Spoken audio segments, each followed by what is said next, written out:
So hello everyone, आप सभी मुझे जानते ही होंगे। नहीं जानते तो मैं बता देता हूँ। मेरा नाम राहुल राय है और मैं यहाँ पर बायोलॉजी फैकल्टी। आज आप सबके सामने मैं बस आपको थोड़ा मोटिवेट करने के लिए और ये बताने के लिए कि आप जिस पाथ पे चल रहे हैं वो अकॉर्डिंग टू यू सही है या गलत, उसमें थोड़ा सा डिफरेंस बताने के लिए आया हूँ, ताकि आप ये जज कर सकें कि जो आप कर रहे हैं इस समय क्या ये सही टाइम है वो करने का या आप कुछ गलत कर रहे हैं। ठीक है, तो सबसे पहले तो मैं आपसे पूछना चाहूँगा कि ये एक लाइन है या रे?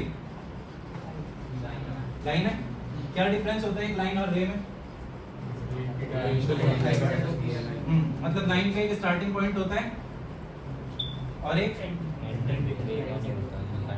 एंड पॉइंट होता है। क्या मैं बोल सकता हूँ कि जेई या नीट का एक स्टार्टिंग और एंड पॉइंट होता होगा? डन है? होता है या नहीं होता? अब इसमें अगर मैं आपसे बोलूं तो स्टार्ट करना is a very easy process. किसी ने बोल दिया, मतलब आपको सजेशन दे दिया, तो हाँ जी हम करेंगे, जेई नीट में हमें जाना है। आपने कहीं से फैसिनेट होकर चीज़ें देख ली कि भाई जेई नीट में तो मजा ही मजा है, आगे पैसा ही पैसा है और किडनी लीवर सब बेच के हम तो माल ही माल बना रहे हैं। इसके आगे आपको प्रेशराइज किया गया बड़े भाई के थ्रू, मम्मी के थ्रू, पापा के थ्रू, रिलेटिव्स के थ्रू।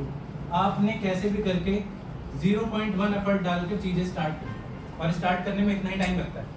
आपको किसी ने बोला और आपको लगा कि हाँ क्या करना चाहिए, इंजीनियरिंग कर लो सबसे बेटर ऑप्शन है और जेई की प्रिपरेशन करनी है, एग्जाम देना है, कुछ नहीं कुछ होगा तो DTU मिल जाएगा, बिट्स मिल जाएगा और हम सेट हो जाएंगे। इसके बाद जो पॉइंट आता है वो है हमारी जर्नी, जिसको आप प्रिपरेशन जर्नी के नाम से जानते हैं। यही सबसे डिफिकल्ट पार्ट है बिकॉज स्टार्टिंग कोई भी कर सकता है। मेन है कि इस जर्नी को आप कैसे जीते हैं। ये जर्नी आपसे बहुत सारा डेडिकेशन, बहुत सारी एनर्जी और बहुत सारा एफर्ट मांगेगी और जाहिर सी बात है आप ये सारी चीज़ें प्रोवाइड भी करेंगे, बट सबका मैनर जो होता है इन चीज़ों को प्रोवाइड करने का वो बहुत डिफरेंट है। इसके लिए मैं आपको थोड़ा सा टाइप ऑफ स्टूडेंट्स के बारे में बताऊंगा ताकि आप चीज़ों को रिलेट कर पाएं, अदरवाइज वो थोड़ी सी मिस हो जाएंगी। अगर ओवरऑल देखा जाए तो 3 तरीके के स्टूडेंट होते हैं। एक जिसको आप लोग बोलते हैं टॉपर, ठीक है, दूसरा एवरेज और तीसरा बस नाम का स्टूडेंट। उसको बस बिठा दिया गया है क्लास में और वो नोट्स बनाने आता है और सम टाइम नोट्स भी नहीं बनाने, बस उसको फोन चलाना है और टाइम टू टाइम अपडेट देता रहना है कि अभी क्लास में ये टॉपिक चल रहा है, तुम्हें पता है तो आया क्यों। ये चीजें हमें यहाँ पर देखने के लिए मिलती है। तो स्टूडेंट कितने तरीके के हैं? 3। अब इन स्टूडेंट्स की बात करते हैं हम केस स्टडी के थ्रू। मेरे पास 3 केस हैं, केस 1, केस 2 और केस 3। थोड़ा पॉइंट समझना। अभी मैं आपको घुमाने के लिए ले जा रहा हूँ और घुमाने के लिए मैं अपने गांव ले जाऊंगा क्योंकि देहरादून थोड़ा पास है। मेरा डिस्टेंस थोड़ा 1000 किलोमीटर के आसपास है, तभी एग्जाम्पल सेट हो पाएगा।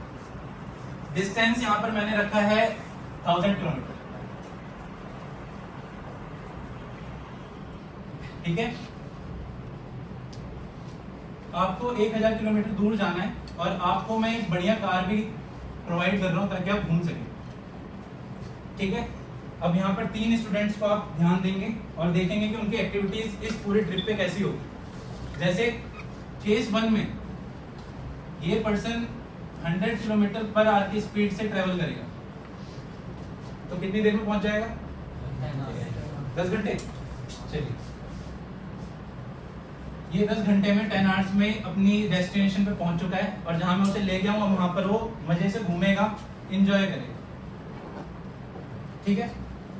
सेकंड केस में भी ये पर्सन 100 किलोमीटर पर आवर की स्पीड से ही जा रहा है, सेम स्पीड, बट इन भाई साहब का कहना यह है कि भाई मैं रेगुलर ड्राइव नहीं करूंगा, मुझे बीच बीच में हर स्टॉल पर रुकना है, मेरे को हर जगह की चाय पीनी है, बीच बीच में स्टोरीज भी डालनी है इंस्टाग्राम पे क्योंकि अपडेट भी तो करना होता है, नहीं पता कैसे चलेगा, लोग चलेंगे कैसे कि मैं घूमने जा रहा हूँ।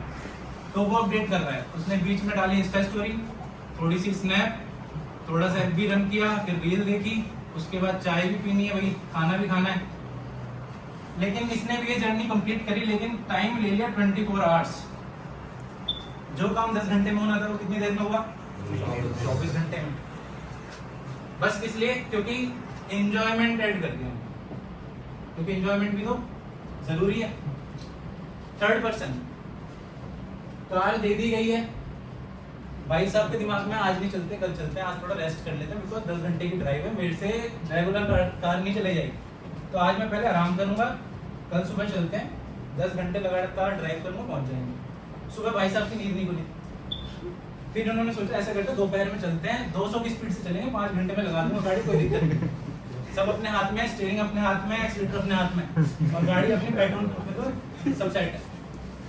पहुंचे भाई साहब, ये 100 किलोमीटर चले दोपहर में, यार छोड़ नहीं पहुंच पाएंगे, ऐसा करते हैं यहीं अपना मूर्तियों से थोड़ा बहुत खा पी लेते हैं, ट्रिप तो ट्रिप हो गई, घर चले जाएंगे।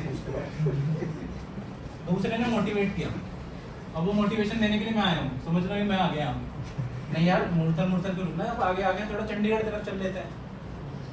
तो पहुंचाया इसको, ये और आगे निकल गया 250 किलोमीटर और, तो 350 ट्रेवल कर लिया इसको। अब जब मनाली तक आ ही गए हैं, थोड़ा मतलब चंडीगढ़ तक मनाली भी चल लेते हैं, थोड़ा बर्फ देख लेते हैं। तो करते करते करते इन भाई साहब ने लगा दिए, भाई साहब इसको करते करते 1 हफ्ता डेली मोटिवेट कर रहा हूँ, डेली आराम कर रहे हैं, डेली पहुंच रहे हैं, नहीं जी आज पहुंच ही गए, आज ही पहुंच ही गए, लेकिन आने में, वापस आने में इन्होंने 10 घंटे लगाए, क्योंकि घर भी तो आना है। तो जो डेस्टिनेशन है वहां तक पहुंचने के लिए इनका डेडिकेशन इस घर पे बहुत अच्छा था, लेकिन जब इन्होंने गाड़ी में कदम रखा वहीं से इनका डेडिकेशन डगमगा गया। तो ये जो केस स्टडी फर्स्ट है, ये आपके टॉपर्स की स्टडी है। अब मजे की बात ये है कि आपको लगेगा कि टॉपर्स क्या मतलब खाते पीते नहीं है क्या, 10 घंटे गाड़ी चलाया जा रहा है, खाते पीते हैं, लेकिन ये अपनी चाय, अपनी बिस्किट्स, अपने स्नैक्स, अपना म्यूजिक साथ लेकर गए। तो इन्होंने क्या करा, उन चीजों को अपने साथ कैरी किया, जो भी इनकी रिक्वायरमेंट थी, एंजॉयमेंट करते हुए कार के साथ ही गए। बट इनको कुछ नहीं पता था, इनको ये पता था कि हाँ मैं ड्राइव कर लूंगा, मैं कंटिन्यूअस हूँ, लेकिन मैं रुक रुक के जाऊंगा और मेरे को अपडेट भी करनी है चीज, मुझे सबको दिखाना है कि हाँ मैं आ चुका हूँ और अब मैं घूम रहा हूँ, मजा आ रहा है मेरे को खूब सारा, ये मेरे पहाड़ दिख रहे हैं, मेरे को वादियां दिख रही हैं, और इस तरीके से ये बन गए एवरेज। ठीक है, और ये हमारे नाम के स्टूडेंट्स। अब इतनी सारी कहानी के बीच में ग्राफ की बात बहुत आती है कि मेरा ग्राफ जो है वो बहुत ऊपर जा रहा है, कभी नीचे जा रहा है, तो मैं आपको जरा ग्राफ से भी क्लियर कर देता हूँ कि ये चीजें हैं क्या।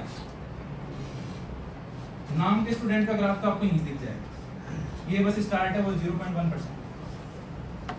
ठीक है, अगर टॉपर की बात करें तो ग्राफ अप थोड़ा डाउन, अप थोड़ा डाउन, अप थोड़ा डाउन, और जब हम एवरेज की बात करते हैं तो ग्राफ अप जाएगा लेकिन डाउन थोड़ा और ज्यादा नीचे जाता है, बस इतना ही डिफरेंस है एक एवरेज और एक टॉपर। अब आपको ये देखना है कि आप इसमें से कहाँ लाई करते हैं। जाहिर सी बात है सब लोग इंस्टा पे एक्टिव हैं, सब लोगों को सोशल मीडिया लाइफ जीनी है, अब नहीं है उसके बाद भी रिजल्ट नहीं आ रहा तो मैं कुछ नहीं कर सकता, उसके लिए आप जिम्मेदार हैं। ठीक है, तो ओवरऑल बात यहाँ पर ये निकल कर आई, अगर फर्स्ट स्टोरी देखोगे तो यहाँ पर कंसिस्टेंसी मैटर करती है, आपको कंसिस्टेंट रहना पड़ेगा एनी हाउ। कंसिस्टेंसी यहाँ पर भी है बट इसके बीच में एंजॉयमेंट है, अगर आप एंजॉयमेंट ऐड करते हो तो डिपेंड करता है कि आप वहाँ पर टाइम कितना देते हो, तो आपका ड्यूरेशन जो है अचीव करने का वो डिफरेंट हो जाएगा। और अगर आप बस केवल इफ बट कैसे, कहाँ, कब, कैसे मैनेज करूँ मैं अपना ये टाइम, स्कूल के साथ में कैसे 5 घंटे की क्लास ले सकता हूँ और कैसे मैं टेस्ट प्रिपेयर कर सकता हूँ, एक साथ 2 टेस्ट रखती हैं तो तीसरे टेस्ट की प्रिपरेशन कैसे करूँ, बायो समझ में आ रही है, केमिस्ट्री समझ में आ रही है, फिजिक्स को टैकल कैसे करूँ, चलो फिजिक्स बायो कर लिया, अब केमिस्ट्री का क्या, अब बायो इतनी लेंथी हो गई तो लिखूँ कैसे। तो ये सारे एक्सक्यूजेज आपको अपनी लाइफ से खुद हटाने पड़ेंगे, इसके लिए कोई और रिस्पॉन्सिबल नहीं। मजे की बात यहाँ पर अब वही आएगी, जैसे आप लोगों ने सुना होगा कि बेटा 10th अच्छे मार्क्स लिया और मजे आ जाएंगे, उसके बाद तो कुछ नहीं है, फिर 12th में भी सेम, फिर जेई नीट में भी सेम, फिर बीटेक में भी सेम, एमबीबीएस में भी सेम।